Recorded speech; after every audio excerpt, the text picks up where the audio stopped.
স্বামীর প্রতি যে হক, এই বিষয়টি কোরআন এবং সুন্নাহর আলোকে কীভাবে দৃষ্টি আপনি দেখেন মোহতারাম মাওলানা মুফতি হারুনুর রশিদ? স্বামীর উপরে যেমন স্ত্রীর কিছু হক আছে, তেমনিভাবে স্ত্রীরও স্বামীর উপরে হক আছে।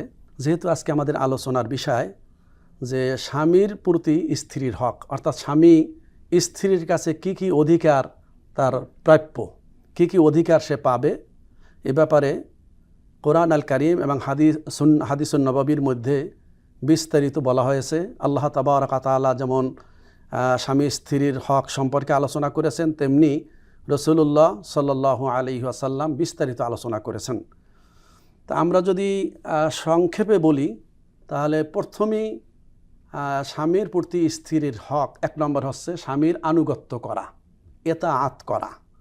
এটা আমরা যেমন কোরআন আল কারীমের নির্দেশনায় এই বিষয়টা আমরা জানতে পারি, তেমনি হাদিসের মাধ্যমেও জানতে পারি। সূরা নিসার মধ্যে আল্লাহ তাবারক ওয়া তাআলা বলছেন, ফাইন আতা'নাকুম ফালা তাবগু আলাইহিন্না সাবিলা। অর্থাৎ স্ত্রীরা যদি তোমাদের অনুগত হয়, আনুগত্য করে, তাহলে তাদের বিরুদ্ধে তোমরা কোনো পন্থা অনুসন্ধান করিও না, অর্থাৎ তাদেরকে বিদায় দেওয়ার পন্থা তোমরা অনুসন্ধান করিও না। অপরদিকে রাসূলুল্লাহ সাল্লাল্লাহু আলাইহি ওয়াসাল্লাম জান্নাতে যাওয়ার জন্য স্ত্রীদের যে 4টা গুণের কথা বলেছেন, তার মধ্যে একটা গুণাবলীর কথা নবীজি সাল্লাল্লাহু আলাইহি ওয়াসাল্লাম বলেছেন যে ওয়া আতাআত বালাহা, বালুম শব্দের অর্থ এখানে স্বামী, যে ওই স্ত্রী জান্নাতে যাওয়ার জন্য 4টি গুণাবলী, যে তার একটা গুণাবলী হচ্ছে যেই স্ত্রী তার স্বামীর অনুকরণ করে, আনুগত্য। তাহলে এক নম্বরে আনুগত্য করা, আনুগত্য তাও তো করতে হবে শরীয়ত। জি জি মোহতারাম, অনেক শুকরিয়া। লা তাআতা লিমাখলুকিন ফি মাসিয়াতিল খালিক, এটা মা বাবা বলুক আর স্বামী বলুক আর পৃথিবীর যেই বলুক, আল্লাহ বিরোধী কোনো কর্মকাণ্ডে কারো আনুগত্য প্রদর্শন করা যাবে না। সুতরাং স্বামী শরীয়ত সম্মত যেই নির্দেশনা প্রদান করবে, স্ত্রী সেটা মেনে চলবেন।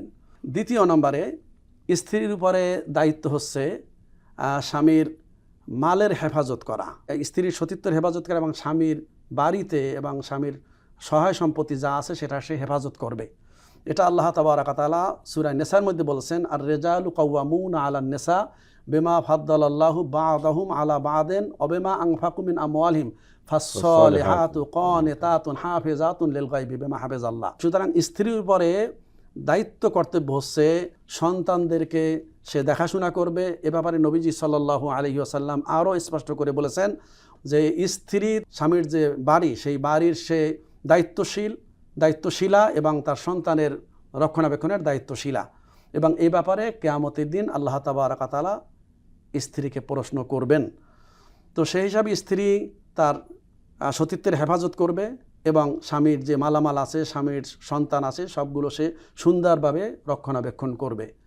এরপরে যদি স্বামীর প্রতি স্ত্রীর হক বলি, স্বামী যদি প্রয়োজনে স্ত্রীকে তার কাছে ডাকেন বা তামান্না করেন, যে তার শয্যার জন্য আহ্বান জানান, তখন শরীয়ত সম্মত কোনো ওজর ছাড়া স্ত্রী এটা আসতে বাধ্য থাকবে।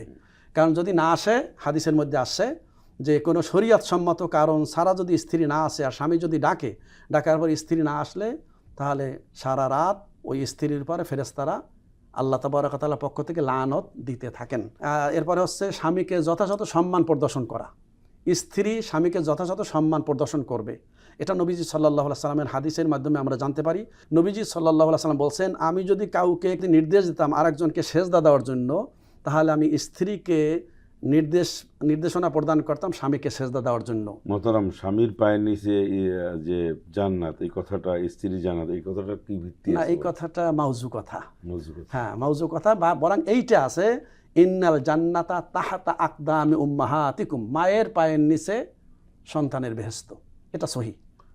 কিন্তু স্বামীর পায়ের নিচে স্ত্রীর বেহেশত, এই কথাটা সহিহ না, এটা ভিত্তিহীন কথা। কিন্তু এই কথাটা সহিহ সেজদার বিষয়টা, কিন্তু যেহেতু আল্লাহ ছাড়া আর কারো পায়ে সেজদা দেওয়া বা কাউকে সেজদা দেওয়া এটা শিরক এবং শিরকে আকবার, সেই হিসাবে নবীজি সাল্লাল্লাহু আলাইহি ওয়াসাল্লাম এই নির্দেশনাও দেন নাই যে স্ত্রী স্বামীর পায়ে সেজদা দিবে। তো এই হাদিস দ্বারা প্রমাণিত যে স্ত্রী স্বামীকে সম্মান প্রদর্শন করবে। অপর দিক থেকে আমরা একটা হাদিস জানি, নবীজি সাল্লাল্লাহু আলাইহি ওয়াসাল্লাম বলছেন, মাল্লাম ইয়ারহাম সগীরানা ওয়ালাম ইউক্কির কাবীরানা ফালাইসা মিন্না। এখানে নবীজি সাল্লাল্লাহু আলাইহি ওয়াসাল্লাম খুব গুরুত্ব সহকারে বলছেন যে ছোটদেরকে যে স্নেহ করবে না, বড়দেরকে যে সম্মান দিবে প্রদর্শন করবে না, সে আমার দলভুক্ত না। তো এখানে শরিয়াত একটা স্তর দিক থেকে স্বামীকে একটা স্তরে স্বামীকে উপরে রেখেছেন স্ত্রীর থেকে, যেটা কোরআন আল কারিমে সূরা নিসায় বলা হয়েছে আর রেজালু কাওয়ামুনা আলান নিসা।